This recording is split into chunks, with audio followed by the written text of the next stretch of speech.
ओम नमः शिवाय। हर हर महादेव। आज अपने जानने वाले हैं कि पौष माह के कृष्ण पक्ष की एकादशी का व्रत कब रखा जाएगा। एकादशी का व्रत भगवान श्री हरि विष्णु को समर्पित है। पौष माह की पहली एकादशी यानी कि कृष्ण पक्ष में आने वाली एकादशी को सफला एकादशी के नाम से जाना जाता है। इस दिन भगवान श्री हरि विष्णु के साथ साथ माँ लक्ष्मी जी की पूजा भी की जाती है। इस दिन व्रत रखने से सुख समृद्धि की प्राप्ति होती है।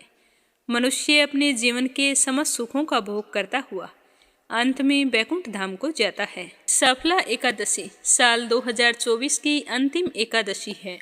एकादशी का दिन भगवान श्री हरि विष्णु को समर्पित होता है।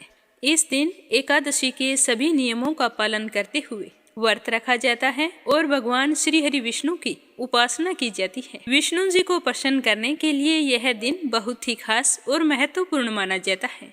मान्यताओं के अनुसार सफला एकादशी का व्रत रखने से नाम के अनुसार जीवन के सभी कष्टों का निवारण होता है। व्यक्ति अपने हर कार्य में सफल होता है। तो अब अपने जानते हैं सफला एकादशी की सही तिथि, शुभ मुहूर्त, पूजा विधि और व्रत का पालन करने का सही समय। साल 2024 में सफला एकादशी का व्रत 26 दिसंबर गुरुवार को रखा जाएगा। एकादशी तिथि की शुरुआत होगी 25 दिसंबर बुधवार के दिन 6:29 रात को एकादशी तिथि की शुरुआत हो जाएगी और इसका समापन 26 दिसंबर की रात 12:43 पर हो जाएगा।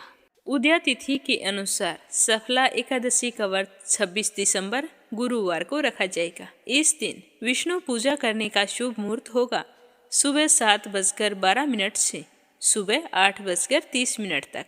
इसी शुभ समय में आपको भगवान श्री हरि विष्णु का पूजन करना है और व्रत के पारण करने का समय होगा 27 दिसंबर शुक्रवार को सुबह 7:12 से 9:16 तक। इसी 2 घंटे 2 मिनट के बीच में आपको सफला एकादशी व्रत का पारण करना है। व्रत रखने के लिए सुबह जल्दी उठें, स्नान आदि से निवृत्त होकर घर के मंदिर की साफ सफाई करें और अपने व्रत का संकल्प लें। भगवान श्री हरि विष्णु का जलाभिषेक करें। फिर भगवान श्री हरि विष्णु को पीला चंदन और पीले पुष्प अर्पित करें और लक्ष्मी माता को रोली से तिलक करें। फिर भगवान श्री हरि विष्णु और लक्ष्मी माता के समक्ष घी का दीपक जलाएं। भगवान को इस दिन आप जो भी भोग लगाते हैं उसमें तुलसी दल अवश्य शामिल करें, क्योंकि तुलसी दल के बिना भगवान श्री हरि विष्णु का भोग अधूरा ही माना जाता है। उसके बाद सफला एकादशी की व्रत कथा सुने। कथा समाप्त होने के बाद ओम नमो भगवते वासुदेवाय मंत्र का जाप करें। पूरी श्रद्धा पूर्वक भगवान श्री हरि विष्णु और लक्ष्मी जी की आरती करें। फिर प्रभु को तुलसी का भोग लगाएं। अंत में क्षमा प्रार्थना करते हुए सूर्य भगवान को अर्घ्य दें और अपने मंगल जीवन की कामना करें। पर जब भी आप कथा सुने तो ध्यान रखें कि माथे में तिलक जरूर होना चाहिए।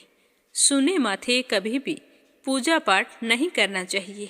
कई जगह देखा जाता है कि इकट्ठे होकर पंडित के घर कथा सुनते हैं, तो कथा कहने वाला पंडित विद्वान होना चाहिए। उसके माथे में तिलक जरूरी होता है। जब भी आप कथा सुनने जाएं तो ध्यान रखें और जो सुहागिन महिलाएं होती है उन्हें अपने माथे में तिलक या बिंदी और मांग में सिंदूर भरकर फिर कथा सुननी चाहिए। कथा सुनते समय हाथ में थोड़ी सी चीनी या मिश्री के दाने लेकर कथा सुननी चाहिए। साथ में 1 लोटा जल भरकर रख लें, जिससे कथा समाप्त होने के बाद सूर्य भगवान को अर्घ्य दिया जाता है और जो आपके हाथ में चीनी या मिश्री के दाने हैं उन्हें भगवान श्री हरि विष्णु के चरणों में अर्पित कर दें और अपने मंगल जीवन की कामना करें। पूजा पाठ समाप्त होने के बाद में अंत में क्षमा प्रार्थना अवश्य करनी चाहिए। फिर पूरे दिन मन ही मन भगवान श्री हरि विष्णु का स्मरण करते रहें। इस दिन किसी की चुगली या किसी से लड़ाई झगड़ा नहीं करना चाहिए। ना ही इस दिन बहनों को अपने बाल धोने चाहिए और ना कपड़े धोने चाहिए। और पुरुषों को इस दिन अपनी कटिंग, हजामत, नाखून काटना ये सब कार्य करने की मनाही ही होती है। एकादशी के दिन अन्न का दान नहीं करना चाहिए और ना ही इस दिन घर पर चावल बनाने चाहिए। व्रत ना रखने वाले व्यक्ति भी व्रत ना रखने वाले व्यक्ति भी इस दिन चावल और नारियल का सेवन ना करें।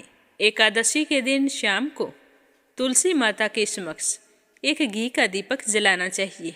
एकादशी के दिन तुलसी में जल नहीं डाला जाता, क्योंकि इस दिन माँ तुलसी भगवान श्री हरि विष्णु की पूजा में लीन होती है।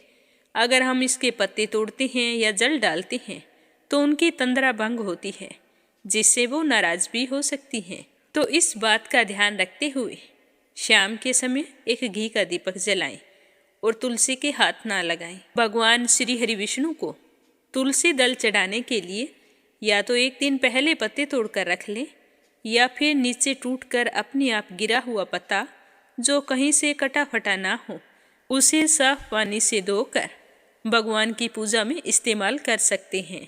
फिर शाम के समय संभव हो तो भगवान श्री हरि विष्णु के कीर्तन करने चाहिए और दूसरे दिन द्वादशी को सुबह जल्दी उठकर स्नान करें।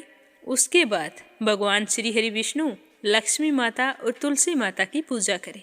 फिर पहले ब्राह्मण को बुलाकर भोजन करवाएं, यथासंभव दान दक्षिणा देकर प्रसन्नचित मन से विदा करें।